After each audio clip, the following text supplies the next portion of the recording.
Hi guys, അപ്പോൾ ഇന്നത്തെ ദിവസം ഞാൻ ഭയങ്കര എക്സൈറ്റ്മെൻ്റ് ആണ്. കാരണം ഇന്ന് ഇലക്ഷൻ ഡേ ആണ്. ഓക്കെ, ഇപ്പോൾ ഇലക്ഷൻ ഡേ നോക്കുകയാണെങ്കിൽ കേരളം, തമിഴ്നാട്, വെസ്റ്റ് ബംഗാൾ, ആസാം അങ്ങനെ തുടങ്ങിയ സ്ഥലത്തിലെ ഇന്ന് ഇലക്ഷൻ വോട്ട് എണ്ണലാണ്. ഓക്കെ, അപ്പം ഞാൻ ഭയങ്കര എക്സൈറ്റ്മെൻ്റ് ആണ്. ഇവിടുത്തെ കാര്യം ആലോചിച്ചല്ലേ, തമിഴ്നാട്ടിലെ കാര്യം ആലോചിച്ചാണ്. കാരണം തളപതി വിജയ് അവിടെ മത്സരിക്കണമെന്നാണ്. ഓക്കെ, ഞാൻ അങ്ങനെ ഡൈ ഹാർഡ് ഫാനാണ്. ഡൈ ഹാർഡ് ഫാൻ എന്ന് പറഞ്ഞാൽ പക്ക വിജയ് ഫാൻ ബോയ് ആണ് ഞാൻ. അപ്പോൾ ഇവിടെ നോക്കുകയാണെങ്കിൽ ഞാൻ ബെറ്റിംഗ് കാര്യങ്ങളൊക്കെ വെച്ചിട്ടുണ്ട് തളപതി വിജയ് ജയിക്കുമെന്ന് പറഞ്ഞിട്ട്. പക്ഷേ ഇപ്പം അദ്ദേഹം തന്നെയാണ് ലീഡ് ചെയ്ത് നിൽക്കുന്നത്. സതീഷ് അണ്ണൻ്റെ അടുത്ത് ഞാൻ ബെറ്റ് വെച്ചൊക്കെയാണ്, ഞാൻ ജയിച്ചാൽ അണ്ണ എനിക്ക് ഇങ്ങോട്ട് മന്തി വെച്ചിരുന്നാൽ, ഇല്ലെങ്കിൽ ഞാൻ അങ്ങോട്ട് തോറ്റുകയാണെങ്കിൽ അങ്ങേർക്ക് ഞാൻ വാങ്ങിച്ചു കൊടുക്കണം മന്തി. അതുപോലെ കാസ്ട്രോനും അതുപോലെ തന്നെ. കാസ്ട്രോന് ഞാൻ വണ്ടീൻ്റെ ഒരു പാർട്ട് വാങ്ങിച്ചു കൊടുക്കണം, ഇല്ലെങ്കിൽ അവൻ ഇങ്ങോട്ട് എനിക്ക് വണ്ടീൻ്റെ പാർട്ട് വാങ്ങിച്ചു തരും. അങ്ങനെയാണ്. ഓക്കെ, ഇപ്പോൾ ക്ലാസ്സിൽ ചെന്നിട്ട് ബാക്കി നോക്കാം. എന്തായാലും ലീഡ് ചെയ്ത് നിൽക്കുന്ന തളപതി വിജയ് തന്നെയാണ് ടി വിക്ക്. എന്തായാലും നോക്കാം. ഓക്കെ, വിജയ് എണ്ണ ഉയര്, വിജയ് എണ്ണ അണ്ണന്റെ മുഖം ഇന്ന് അഴിവ്. ഒരു അഴിവൊക്കെ ഇല്ല. എനിക്കിപ്പോ ഞാനൊന്നും പറഞ്ഞില്ലല്ലോ. ഇങ്ങനെയൊന്നുമല്ലല്ലോ എപ്പോ പറഞ്ഞു? എനിക്ക് അണ്ണ ഈ എണ്ണയാറ് തളപതി. എനിക്ക് അവസ്ഥയെ പറ്റി അങ്ങനെ പ്രത്യേകിച്ച് ഒന്നും പറയാനില്ല. ഒരു ഇലക്ഷൻ ആകുമ്പോൾ വിജയവും തോൽവിയൊക്കെ സ്വാഭാവികമായിട്ടുള്ള കാര്യം. എന്റെ മന്തി എനിക്ക് കിട്ടിയാൽ മതി. ദൈവമേ, മൂർഖനെയാണല്ലോ ചവിട്ടിയത്. ജയിക്കാറായി ലീഡിങ്. ഞാൻ മനസ്സിലായില്ല എന്താണ് ഉദ്ദേശിച്ചത്. വിജയ് ജയിക്കണത്. ഏത് വിജയ്? സിനിമ നടൻ വിജയ്. അതിനിപ്പോ നമുക്കെന്താ, തമിഴ്നാടിലെ ഇലക്ഷൻ അല്ലേ? ബെറ്റ് വെച്ചാൽ നമ്മളാണ്. എപ്പ? എനിക്ക് ഓർമ്മയില്ല. കാലി വാരി ഞാൻ പറഞ്ഞത്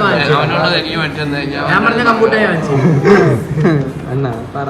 കാര്യം പേടിക്കണ്ട ഗൈസ്. അപ്പം ഇന്ന് ഡേ 2 ആണ്. ഓക്കെ, നമ്മൾ അണ്ണൻ ജയിച്ചിട്ടുണ്ട്.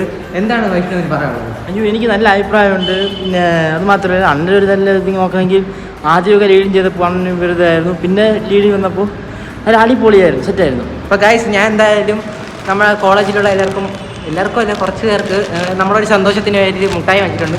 അപ്പോൾ അത് കൊടുക്കാം. ഓക്കെ,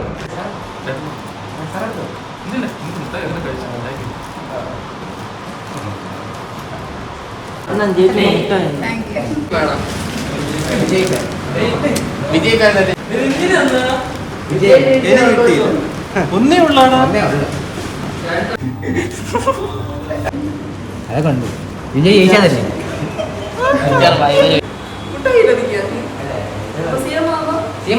ഗൈസ്, അപ്പോൾ പിള്ളേർക്ക് എല്ലാവർക്കും മുട്ടായി കൊടുത്ത് ടീച്ചർമാർക്കും കൊടുത്ത ടീച്ചർമാർ ഹാപ്പി, ഞാൻ ഹാപ്പി, ഞാൻ ഡബിൾ ഹാപ്പി. ഓക്കെ, അപ്പം അണ്ണ ഹാപ്പിയാണോ നോക്കാം. അണ്ണ ഹാപ്പിയാണോ? ഞാൻ ഹാപ്പിയാണ്. പക്ഷെ അണ്ണ വിജയ് ഹാറ്ററല്ലേ? അണ്ണ തോക്കോന്നല്ലേ ആദ്യം പറഞ്ഞ? അയ്യോ, കുഴപ്പമില്ല, എല്ലാവർക്കും ഒരു ജയം കിട്ടും. അണ്ണന് എപ്പോഴെങ്കിലും ഒരു ജയം കിട്ടും. നിനക്ക് എപ്പോഴാണ് ജയം കിട്ടേണ്ടത്? വിജയ് ജയിച്ചു ഗൈസ്. അപ്പൊ ഗൈസ്, ഇനി മന്തിക്കുള്ള ഇതാണ്. അത് എപ്പോഴെങ്കിലും ഉള്ള വീഡിയോ അടുത്ത ഞായറാഴ്ച അല്ലെങ്കിൽ ശനിയാഴ്ച കിട്ടുമെന്ന് പ്രതീക്ഷിക്കുന്നു. അപ്പം ബൈ ഗൈസ്.